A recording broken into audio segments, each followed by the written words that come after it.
അജീഷിലേക്ക് ഒന്ന് പോകുന്നു. ഇന്നിപ്പോൾ രാവിലെ മുതൽ നമ്മൾ കാണുന്നത് ഫ്ലക്സ് യുദ്ധം, ഈ പറയുന്ന കാര്യങ്ങൾ ഇപ്പോൾ ഏറ്റവും കൂടുതൽ വൈകുന്നേരമാകുമ്പോൾ വീടിക്ക് വേണ്ടിയുള്ള തെരുവിലെ പ്രകടനങ്ങൾ കാണുകയാണ്. അജീഷ് കുമാർ ചെയ്യുന്നു. അജീഷ്, രാത്രിയും മലബാറിന്റെ പല മേഖലകളിൽ, കേരളത്തിന്റെ പല ഭാഗങ്ങളിൽ ഈ പ്രകടനത്തിന് സാധ്യതയുണ്ടെന്ന് തോന്നുന്നു അല്ലേ അജീഷ്?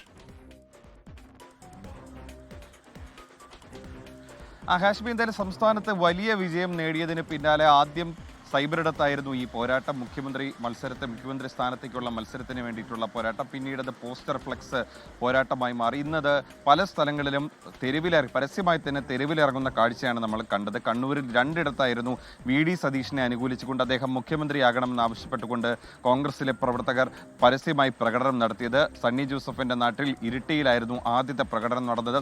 50ഓളം പ്രവർത്തകർ ഈ പ്രകടനത്തിൽ പങ്കെടുത്തിരുന്നു. അതിൽ കോൺഗ്രസിന്റെ ബ്ലോക്ക് ഭാരവാഹികൾ അടക്കമുള്ളവർ ഉണ്ടായിരുന്നു. പിന്നീട് കണ്ടത് പഴയങ്ങാടിയിലായിരുന്നു, കല്യാശ്ശേരി മണ്ഡലത്തിലായിരുന്നു.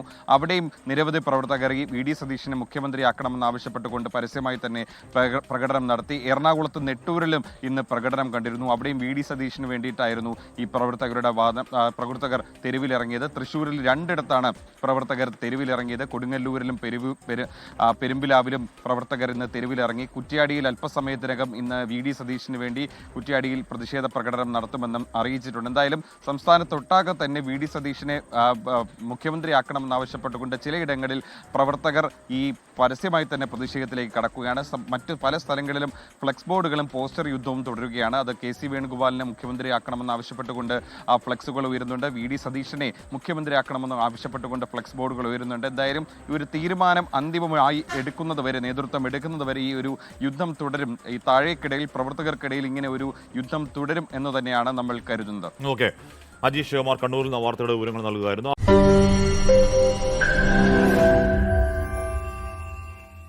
ലോകത്തെവിടെയായാലും ഏത് സമയത്തും 24 വാർത്തകളും ഓഗ്മെന്റഡ് റിയാലിറ്റി പാക്കേജുകളും എക്സ്പ്ലെയിനറുകളും വിശദമായി കാണാൻ ഞങ്ങളുടെ YouTube ചാനൽ നിങ്ങൾക്ക് സബ്സ്ക്രൈബ് ചെയ്യാം.